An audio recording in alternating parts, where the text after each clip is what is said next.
Tonight, we will remember King Maekar Targaryen, not with a crown, but with a blow, because Maekar's story is not, as most people think, merely the story of a harsh prince. This is the story of a warrior prince who grew in the shadows, who earned his standing in war and paid the price within his family, and who, when he came late to the throne, inherited more loss than victory. History often compresses him into a single image, a severe-tempered, not easily loved, rigid Targaryen. But tonight, we will not be trapped inside that image, because some men look shadowed, not because they are dark, but because they have carried burdens for a long time. And Maekar was one of them, the son of Daeron II, the brother of Baelor Breakspear, the father of Aegon Egg Targaryen. He was born at the center of the dynasty, but he did not grow up in the center's light. He did not become the one who shone brightest in ceremony, but one of the men most trusted in war. But fate would test him most harshly, not on a battlefield, but on a tourney field. Imagine, for a moment, evening settles over the tourney grounds. The colors of the banners darken. The polish of the lances dulls in the firelight. On the mud, hoof prints and boot prints mingle with one another. When the noise of the day withdraws, the night camp is always a little more honest. Iron cools, canvas tents groan in the wind, and one understands better how short the word victory is and how long the cost lasts. Maekar's story comes from exactly such a world, from iron, duty, pride, and silence. In this telling, we will not see him as a villain caricature. We will read him as a Targaryen, hardened in Westeros's age of iron and ash, disciplined, grave, hiding his fragility, a man who learned to be taken seriously more than to be loved. And on that meadow we will return to shortly.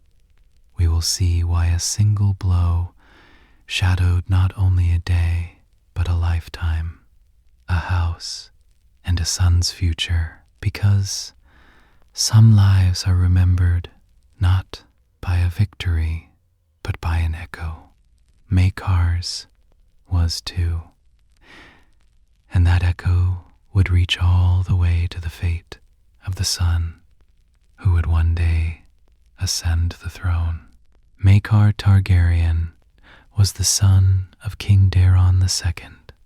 That is, from the moment he was born, he was inside history. But being inside history does not mean being at the center of history. The household of Daeron II represents one of the periods of the Targaryen dynasty that, from the outside, looked strong, but from the inside stood on delicate balances. The ties formed with Dorne, the new politics woven over old hostilities, produced different reactions both inside the court and outside it. This is a world in which the age of dragons has long since gone out, and the dynasty now stands not on fire so much as on agreements, marriages, and calculations of succession.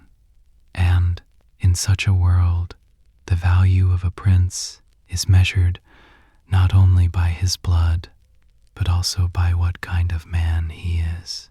Maekar, in just such a world, was born not as an heir, but in a lower place. He had elder brothers before him. The presence of a figure like Baelor Breakspear, in particular, gathered almost single-handedly the light within the dynasty. Baelor was not only talented, but a visible prince. When people looked at him, it was easy to imagine the crown of the future. When they looked at Maekar, they must have seen something else: hardness that would be useful in war, discipline, a sharp seriousness. The sources do not give detailed scenes of his childhood. We do not know how he laughed, what his first fear was, or how he stood beside his father. History is silent here, but the character lines that emerge in later years suggest that, from an early age, he developed a temperament closer to military order than to ceremonial light. The trace Maekar leaves in the narratives is not the trace of an eager court prince, but of a stern man of duty. Imagine for a moment a stone-walled courtyard, the early cold of morning. Young nobles gathered for sword practice, the hours when breath turns to vapor and disappears into the air. Some see this practice as the beginning of chivalric games. Others prepare for the real face of life. Maekar seems like a prince closer to the second kind. His name is remembered not with bright gestures, but with weight. Within this origin, there is another important line. Maekar's position within the dynasty compelled him to make room for himself. The natural light of the throne did not fall on him. So how does a prince establish his own weight? If not with words, then with duty. If not with a smile, then with discipline. If not with court applause, then with reliability on the battlefield.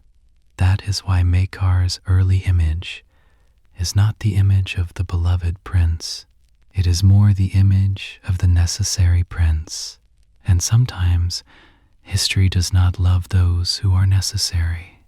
It makes use of them, leans on them, even respects them, but love goes elsewhere. To understand Maekar's character, this distinction must be established from the beginning, because his hardness is not only the result of his temperament, it is also the result of where he stood, the role he undertook, and the hierarchy within the dynasty. Some people are misunderstood because they do not seem warm. Others because they never had time to seem warm. Maekar's story is closer to the second. As the years pass, this hardness becomes not only a manner, but an identity. And that identity will both carry him upward and turn into a shadow that is hard to bear, because the fate of princes not born at the center within a dynasty is often the same. They are either forgotten or remembered like iron. Maekar was not forgotten, but how he was remembered, that is the real matter of this night.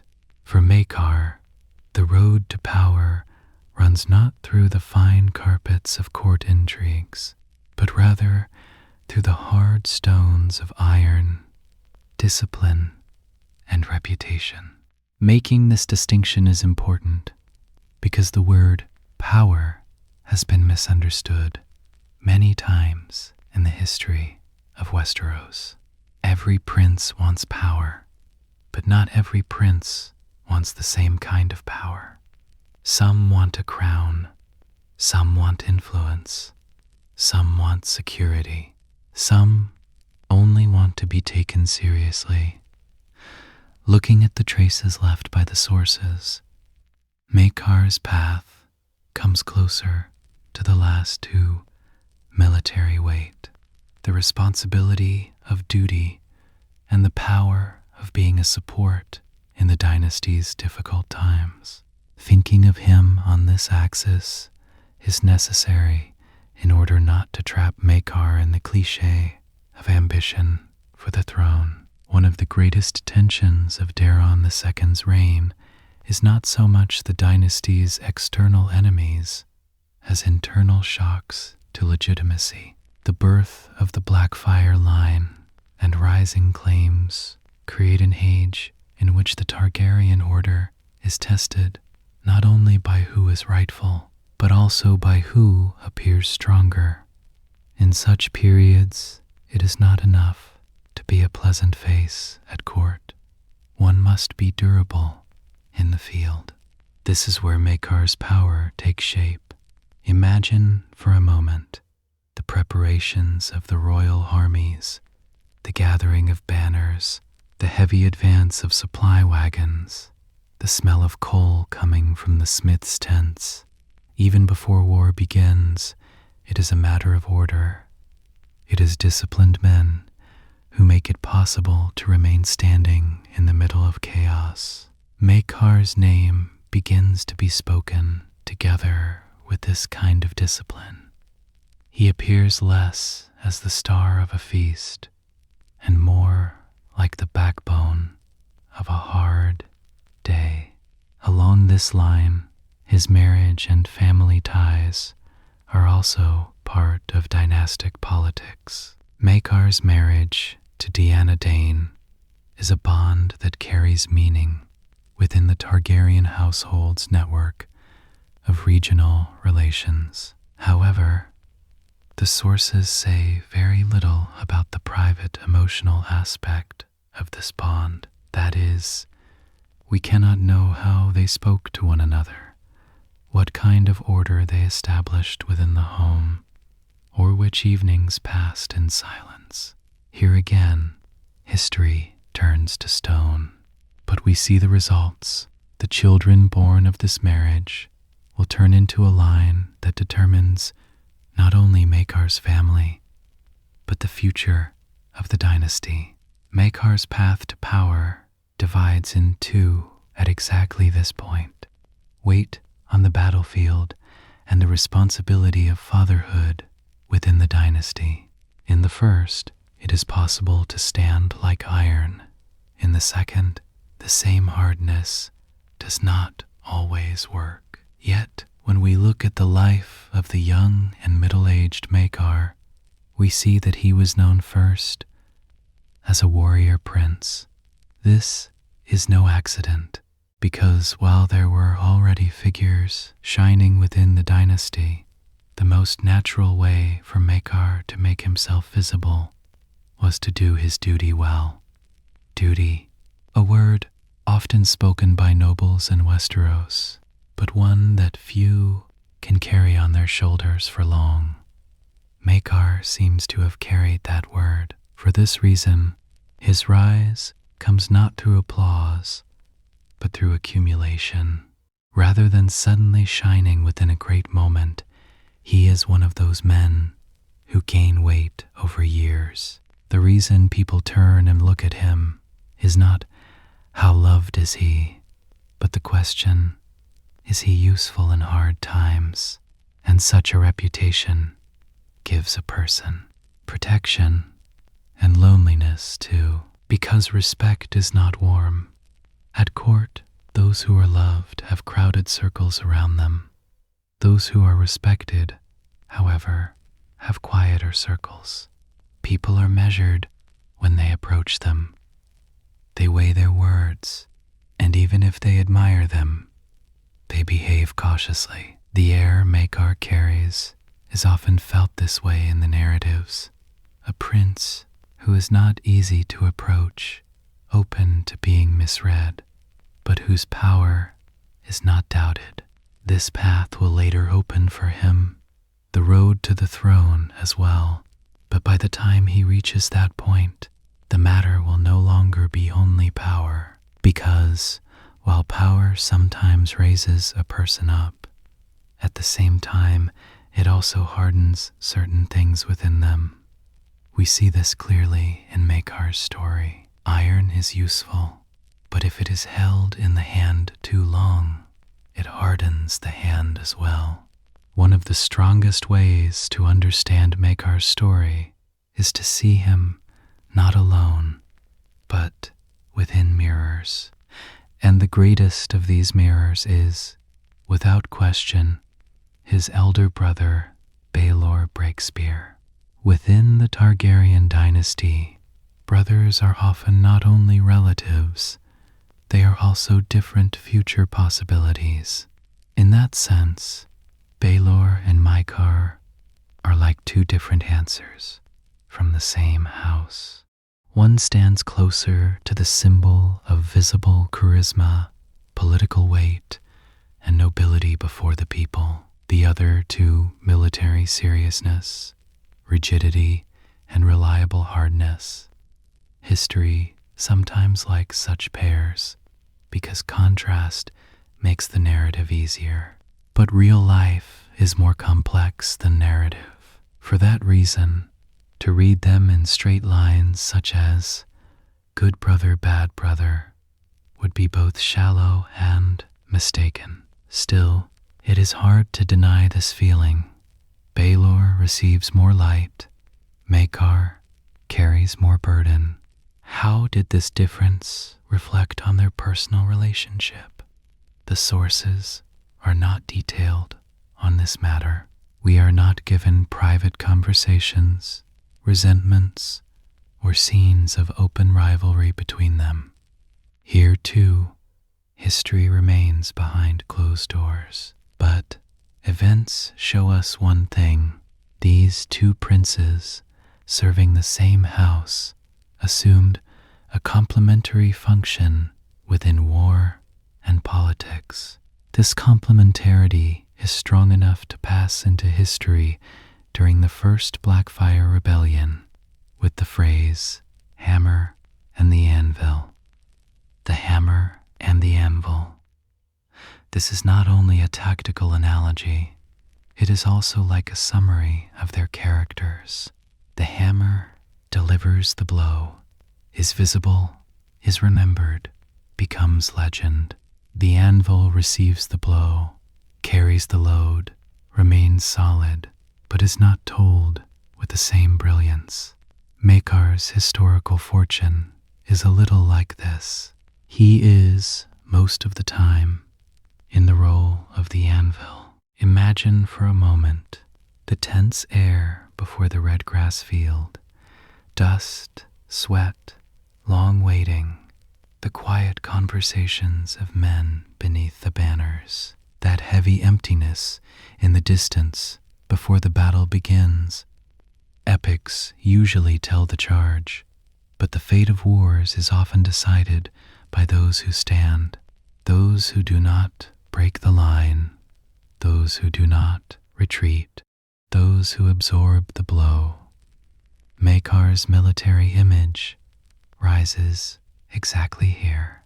It is important to think about his relationship with Baelor in this context, because Maekar's shadow is born not only from his own inner hardness, it is born also, in part, from always being remembered beside the light of another prince. History does not distribute victory equally. Even if two brothers stand shoulder to shoulder in the same war, the memory of the people may shape one as a face and the other as armor. That Maekar is remembered as armor does not show his worthlessness. On the contrary, it shows his function. But people do not converse with armor. They put it on, use it, then remember it with fear or respect. In this period, when we speak of Maekar's friends and rivals, not only his brothers come to mind, but also the great names of fracture of the age, the Blackfire claim, Demon's pull, Bittersteel's hardness, Bloodraven's cold calculation. Each of these names is another face of the Targaryen age. If we ask what Maekar represents most in this great chessboard, the answer is probably this: the dynasty's seriousness in the field. But this seriousness has a cost. Love moves slowly around hard men, and within a family, This becomes even harder, because among brothers, respect is often not enough. Comparison is there as well.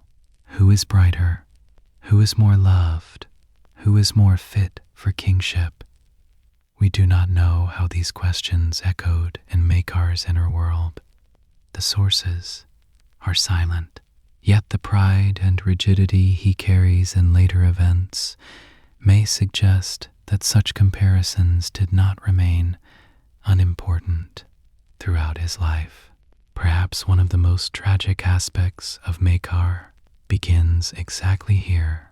He is a man very necessary to the dynasty, but dynastic stories often notice those who are necessary too late, and by the time they notice, the price has already been paid. This contrast, that is, Baelor's brilliance and Maekar's weight, will later gain a more painful meaning at Ashford. What happened there that day is not merely a matter of attorney, but like the collision of all these character lines that had been building for years. The hammer and the anvil can work together in war, but within a family, the same harmony is not always preserved. The road to Ashford does not, at first glance, look like a road to war. There is no great rebel army there, no siege towers pressed against city walls, no expectation of a pitched battle that will determine the fate of the realm in a single day. There is a tourney, displays of chivalry, matters of honor, noble guests, an orderly splendor set upon the meadow. But in Westeros, tourneys too are often not merely games. Who came beneath the banners? Who stood beside whom? Who looked at whom in what way? All of these are as real as politics. And for Maekar, the events at Ashford deepen beneath just such a surface. By this period, Maekar is no longer only a prince, he is also a father. He has sons, each with his own temperament and fate, and these sons begin to show his character in another mirror. Because a man's fatherhood, especially within a dynasty, is not only a domestic matter, it is a public matter. A son is not only a child, he is a possible inheritance, a possible problem, a possible alliance, a possible scandal. At Ashford, Maekar's family too is inside this tension. Prince Aeryn's cruelty and arrogance become one of the most important elements that ignite the fuse of events. We know the dunk and egg line, but since the heart of this video is Maekar, let us look at what this event means from his side. A prince's son is spoken of before the people with cruelty and violation of honor. A hedge knight stands against royal blood. The legal solution evolves into an extremely heavy and symbolic form, such as a trial of 7. This is no longer a simple tourney quarrel. This is the risk of the dynasty losing its own face before the people. Imagine for a moment, night has fallen over the Ashford meadow. Tent ropes are drawn tight in the wind. Watchfires glow in dim red rings. While everyone speaks of chivalry during the day, once night comes, everyone begins to reckon. Who will stand on whose side? Which names will fall into the mud in the morning? Which prince's honor will turn into which family's shame? A trial of 7 is an old and weighty form of law. It is a symbolic challenge as much as a physical one. There, people do not only fight one another. Claims of right, family bonds, and reputation also collide. Maekar is drawn to the very center of this collision. On one side, his son Arion, on the other, the dynastic mind trying to prevent the matter from growing. Baelor's involvement in this matter also gains meaning from here. The crisis now concerns not only individuals, but the order of the dynasty. We cannot know exactly what Maekar felt in this process. The sources do not give his inner monologue, but what we see on the surface is clear. The tension advances along the family line. Sons, brothers, honor, law, and a public stage.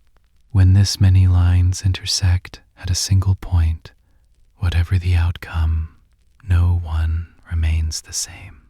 And this is why Ashford is a turning point, because here Maekar is tested not only with the identity of a warrior prince, but with the identities of father and brother. In war, the enemy is clear. On a tourney meadow, however, the enemy is often not outside. It hides within pride, within the family, within the fear of reputation. The joining of Dunk and Egg's path here is the beginning of a line that will later change the history of Westeros. But when viewed from Maekar's side, the same event is the beginning of something else, a long shadow.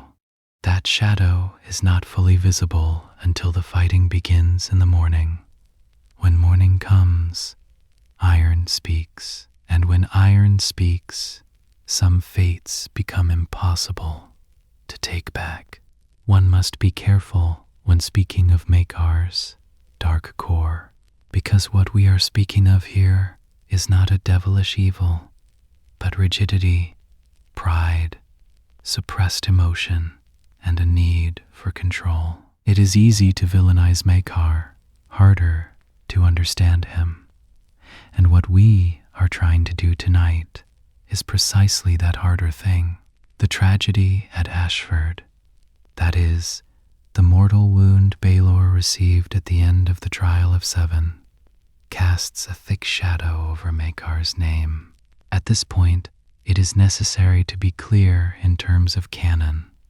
This cannot be read as an intentional fratricide. The sources do not support such an implication. It is a blow delivered within a legitimate clash in the chaotic, close combat of battle, but being legitimate does not lighten the result. Law speaks one way, grief another, and when thinking about the rest of Maekar's life, this distinction is very important. Imagine for a moment the noise of the meadow has fallen silent. The wounded have been carried away. Blood has mixed with the mud. The banners are still standing, but everyone's gaze has changed. The pride of the day no longer fits into the night. It is exactly here that Maekar's dark core begins to look harder, because if a man already has a hard temperament, such an event usually does not soften him. It closes him off even more. The sources do not describe in detail how Maekar changed within himself after this event, but when we look at the family line and the later years, we see that the relationships around him were not easy relationships. His sons are like different broken mirrors of Maekar's character. Arion Brightflame turns into a figure who inspires fear within the dynasty with his arrogant and cruel aspects. His behavior at Ashford already shows this hard line. This makes it tempting to form a simple judgment about Maekar's fatherhood. So he was a bad father. But history does not work that simply. A child's character is not formed by a single cause. Court, blood, privilege, fear, encouragement, punishment, the age itself, all play a role It would not be right to reduce Maekar's share to zero, nor to lay everything at his feet. The sources do not speak enough here to give a definitive judgment. Daron, that is, the son who would later be called the Drunken, represents another kind of fracture. He reminds us that powerful dynastic sons are sometimes thrown off course not by the sword, but by flight from themselves. His line, woven with dreams and drink, is the complete opposite of Maekar's disciplined world. We do not know how this contrast was lived within the family, which words were spoken, which silences grew. The sources are silent, but the results are plain. The models of manhood that came out of Maekar's house do not gather into a single line. Aemon, meanwhile, is another mirror, a son who walked not toward iron, but toward knowledge, the road to the citadel, the chain, learning, then vows when thought alongside Maekar's warrior weight. This choice appears even more meaningful. Was this the result of a conflict, a guidance, a personal fate? History is not clear at this point, but it shows that in Maekar's household, not only the sword spoke. Egg, one of the youngest, but the child who carries the farthest echo in the long shadow of this story. In Maekar's approach to Egg, too, we see the same tension, a hardness caught between fatherhood and command, the allowing of Egg to go with Dunk, even if we cannot know with what emotion, with what hesitation, with what boundaries it was given, shows that Maekar was not a completely one-note character. For a father who wants total control, this is not an easy decision, especially after a fracture like Ashford. It is not easy at all. This is where Maekar's dark core appears. He looks hard, not because he is without feeling, but because he often tries to govern feeling through control. His pride keeps him upright, but that same pride also makes it difficult for him to carry his grief openly. The need for control works to protect the dynasty, but it does not warm the family. Discipline creates order in war, but it does not always produce the same result in the souls of children. For that reason, a single word is not enough to understand Maekar. To call him cruel is incomplete. To call him just, too. To call him strong is true, but partial. Perhaps the most accurate thing is this: Maekar was a man who learned to live inside his own hardness, and after Ashford, that hardness was no longer only a temperament, but also a defensive wall. Iron armor sometimes protects from the enemy. Sometimes it also drives a person away from his own home.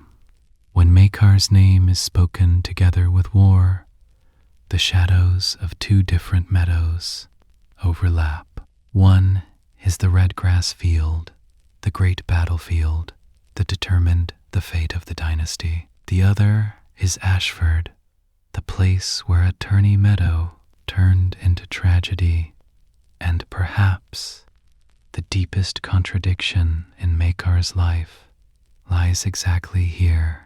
The same man who earned standing in war carries the shadow of a blow within his family.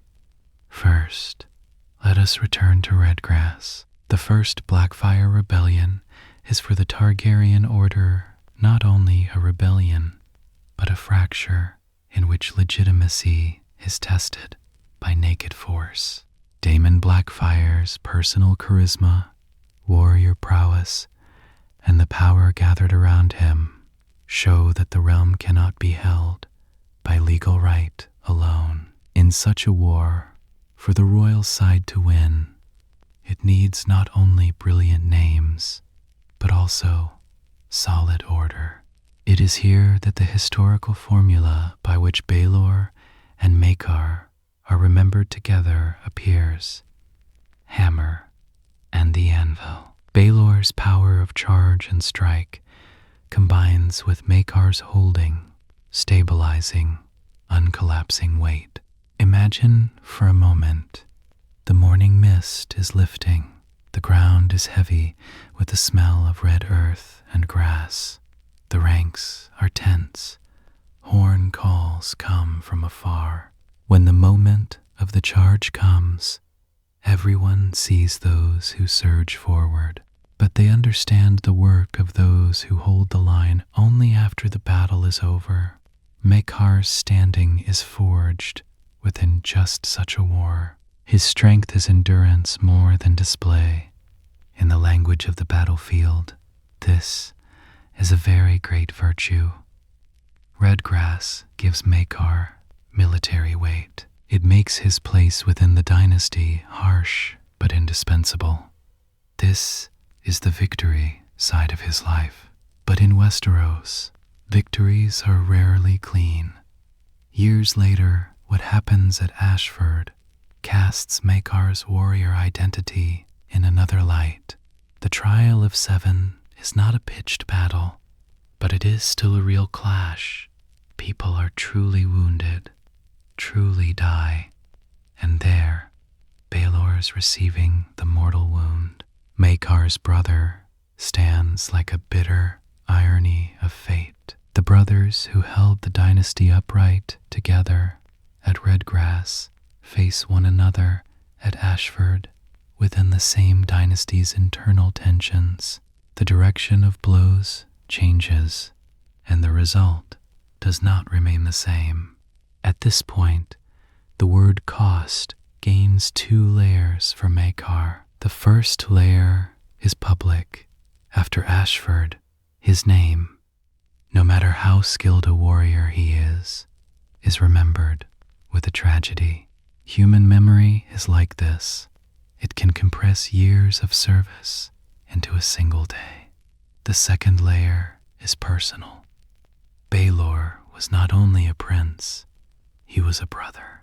Whatever the warmth or coldness of their relationship, the breaking of a dynastic bond in this way left an indelible mark on Maekar's life. We cannot know exactly how he carried this mark.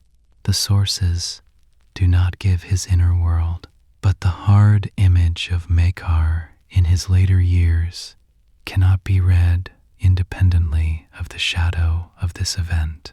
And then there is a third layer as well, the cost reflected onto the family.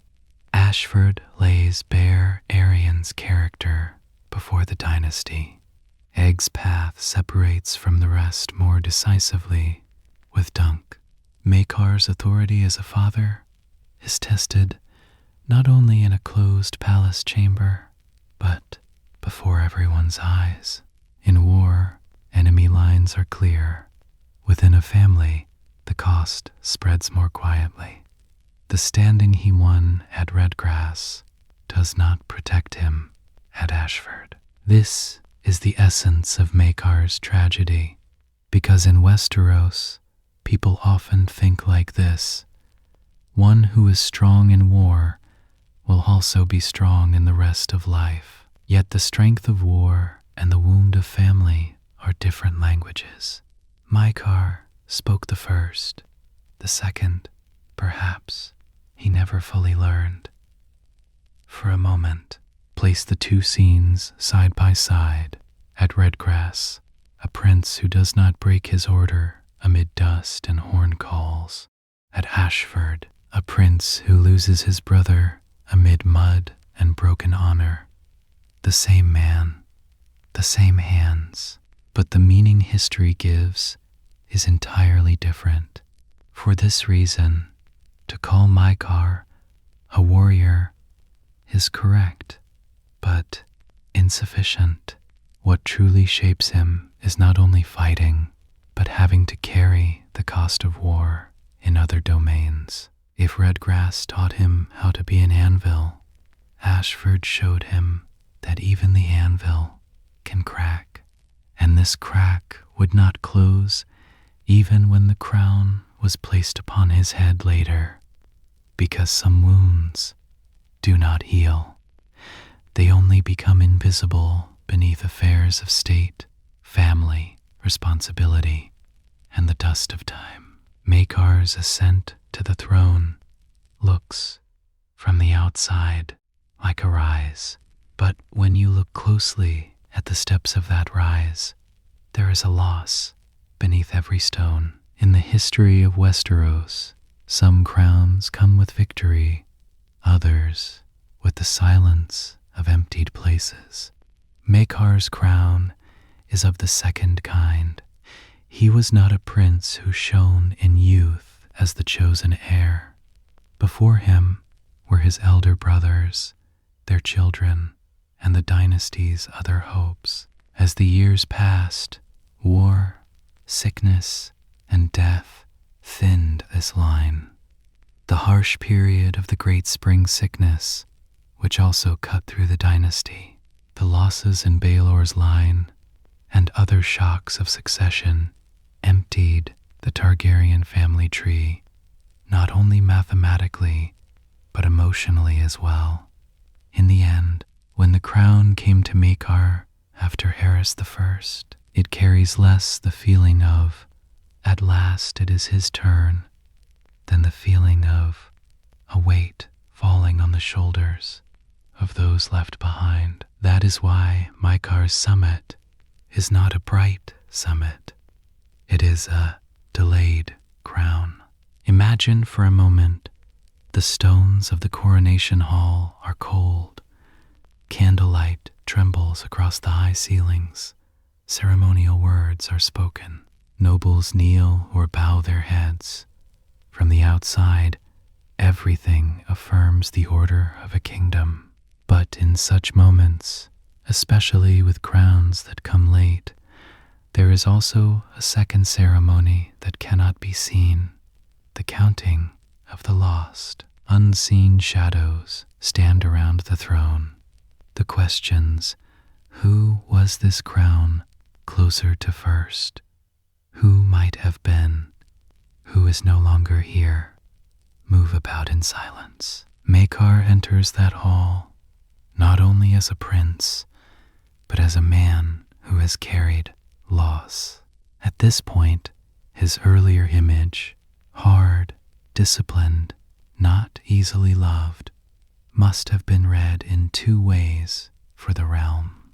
For one group, this is exactly the king for hard times. He establishes order, does not like looseness, takes danger seriously. For another group, this rigidity may appear like a frightening coldness. Detailed court scenes of Maekar's kingship are not abundant in the sources. We do not know in what tone he spoke with which lord on which day, or how lonely he was on which nights, but the general historical frame suggests that he was remembered as a strong, but not soft, king. And this, in fact, is the continuation of the line from his princely years. When Maekar ascends the throne, the world is not peaceful either. The black fire shadow has not disappeared completely. The dynasty's internal succession fragilities continue. Every member of the royal family is not only a person, but a political possibility. In such an environment, Maekar's natural reflex is probably more order, more control, more seriousness. This is his strength, but it is also his limit, because a kingdom is ruled not only by fear, but also by trust.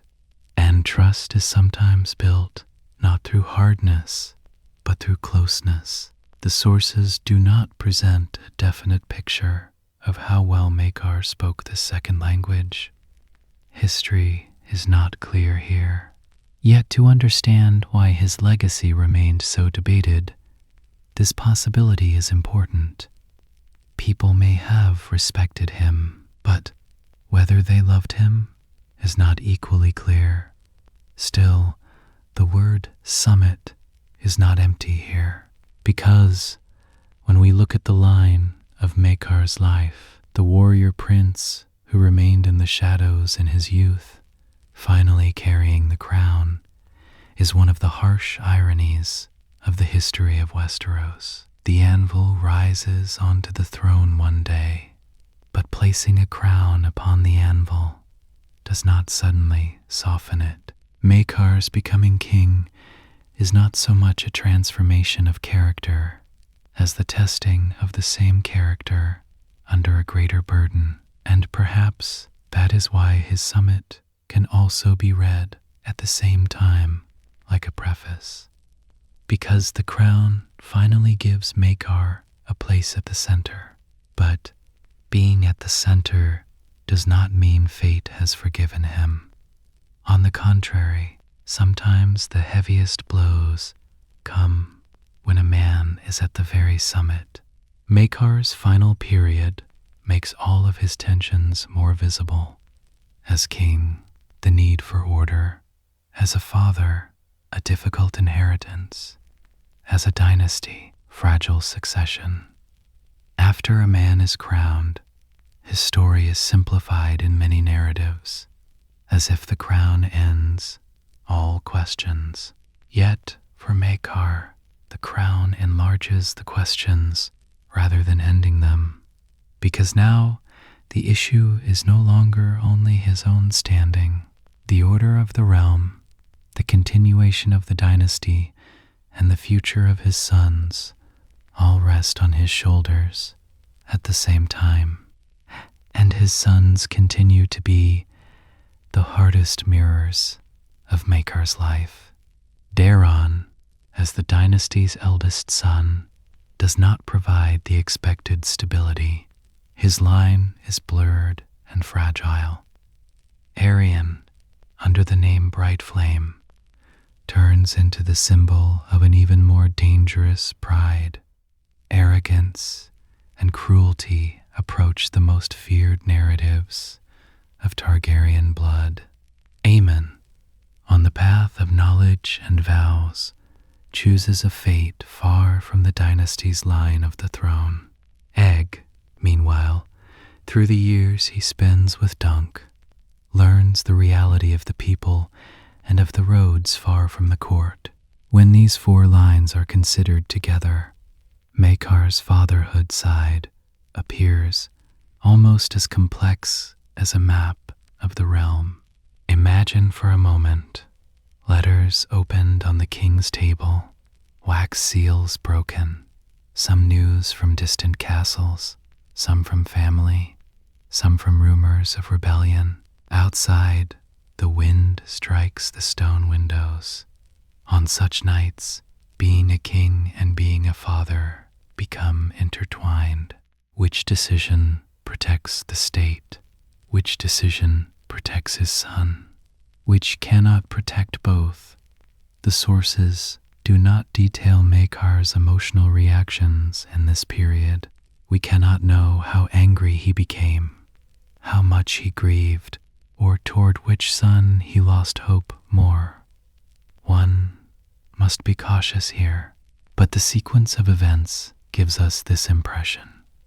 Maekar's reign passed not in the comfort of dynastic confidence, but under constant succession stress. This tension grows even heavier in his final years.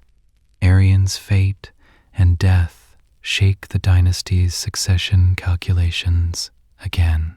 The fragility in Daeron's line also inspires no confidence. Aemon's vows push him outside the political inheritance. Thus the name of Maekar's youngest son, Egg, begins to turn into a serious possibility in a way no one once took seriously. How much of this shift Maekar foresaw and how much fate forced, the sources are not clear here. And then comes one of his last military actions, the suppression of the Peak Uprising. Maekar's death is especially meaningful at this point, because he does not die in a palace bed in ceremonial slowness, but in the context of a siege, again in the hardest place of the work. During the siege of Starpike, as the narratives relate, his life ends with a death coming from a stone. This detail is plain but striking, because if Maekar's whole life passed with iron, discipline, and the weight of war, his ending also comes within that world: wall, stone, assault, risk. There is no need for exaggeration here. There usually isn't. Even when some deaths are not told like an epic, they summarize the essence of a character very well. Maekar's is like that. Perhaps his final transformation as a king is this: even if the warrior prince who remained in the shadows in his youth became a ruler bearing a crown in old age, in the final line of his life, he still belongs to the battlefield, or at least to the stone of war, its dust, its siege hardness. He remains less the king of ornate halls than the king of burden. And this fall is, in fact, not only an ending, but the opening of a new door in the chain of succession. Because when Maekar dies, the realm does not only lose a king, at the same time it is forced to face a question long postponed: whose turn will come now? When we think about Maekar's legacy, the answer to this question will become one of the strongest proofs of the future he shaped unintentionally. And after Maekar's death, the answer to this question would place before the realm not only a throne, but also the shadows of his sons and Egg's rising fate. Where should we place Maekar Targaryen in history? This question looks easy, but it is not, because Maekar's name is the kind of name that quickly polarizes emotions. In some tellings, his hardness stands out. In some, the tragedy of Ashford. In others, he appears only as Egg's father. Yet all three are insufficient on their own. To understand Maekar, we must read him not as a shadow figure, but as a transitional figure.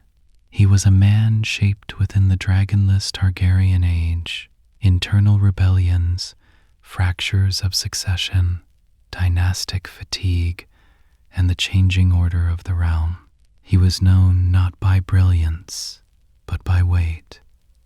This was as much his function as his flaw. Some ages love smiling princes, other ages produce steel-nerved commanders. Maekar was the child of the second kind of age. For that reason, to read his darkness as a devilish evil impoverishes the historical context. Maekar's darkness is more the darkness of a burden carried, a temperament hardened by duty, grief made invisible by pride, an authority trapped between fatherhood and command, and a life accustomed to being respected more than loved. Ashford is at the center of this legacy, because there, Maekar's lifeline knots itself, the hand of a warrior prince within a legitimate clash, causes an irreparable outcome. After that moment, it is no longer possible to see Maekar only as the anvil of Redgrass, but it would not be right to see him only as the shadow of Ashford either. This is exactly where his tragedy lies. Two truths are true at the same time. He was a strong prince who carried the dynasty in war. At the same time, he was a brother caught within one of the most painful fractures of family history. To erase either of these is to erase Maekar. Imagine for a moment the stones of Summerhall are silent in the night coolness. In the distance, the wind drives dry grass. A child, egg, not yet a king, is trying to understand the vastness of the world. Over that child, there is not only the Targaryen name, there is also the shadow of a father, hardness, discipline, distance, dynastic burden, but also the chance to see what this burden does to a person. When we think of Egg's later path, we must read Maekar's legacy not only through blood or succession, but also through contrast. Sometimes a father leaves his own likeness in the child, sometimes he leaves his own shadow, and the child, walking along the edge of that shadow, finds another path. Perhaps this is exactly Maekar's place in history. He is a king who shaped those who came after him, not only through the chain of power, but also through an echo of character. He was flawed, of course. He was rigid, certainly. He was not someone easily loved, probably not.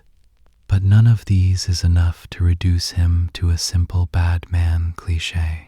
Because Maekar's life reminds us of this, the hard men of history sometimes harden not only because they are hard by nature, but because they are under too much burden to bear the cost of remaining soft. This does not make them innocent, but it makes them more understandable. And being understood is something different from being judged. When we look at Maekar tonight, perhaps this is what we should see most. A man's fate is sometimes measured not by his greatest victory, but by the longest shadow he carried. Maekar's shadow lasted long. It stretched from Ashford to the throne, from the throne to the stones of Starpike, and from there to Egg's future. Perhaps that is why his story, even if it seems cold at first glance, is deeply human underneath. Iron, ash, wind, stone, and silence. Some names in Targaryen history burn like flame, brief, bright, and searing. Maekar, by contrast, is remembered more like an ember, covered in ash on the outside, still warm within. Lessons to be drawn from this life, but suppressing every feeling for the sake of duty weaves invisible walls between you and those closest to you. Pride keeps one standing, but when joined with grief, it can harden a person and estrange him even from his own pain. Fear and the need for control may be useful for establishing order, but within a family, the same method produces not trust, but distance. Fatherhood is not only authority. Children sometimes inherit not words, but the shadows that were carried. Power and victory can be won on the battlefield, but the real cost is often paid after the war is over, in silent rooms. Walking with responsibility instead of ambition may be honorable, yet fate can still strike even the most responsible people with heavy and unjust blows, which is why mercy is needed as much as strength. If tonight's telling was good for you, you can leave a mark on this quiet journey, a like, a subscription, perhaps a small sign that accompanies us into the next night. In the next story, we will walk slowly again among the dark stones of Westeros.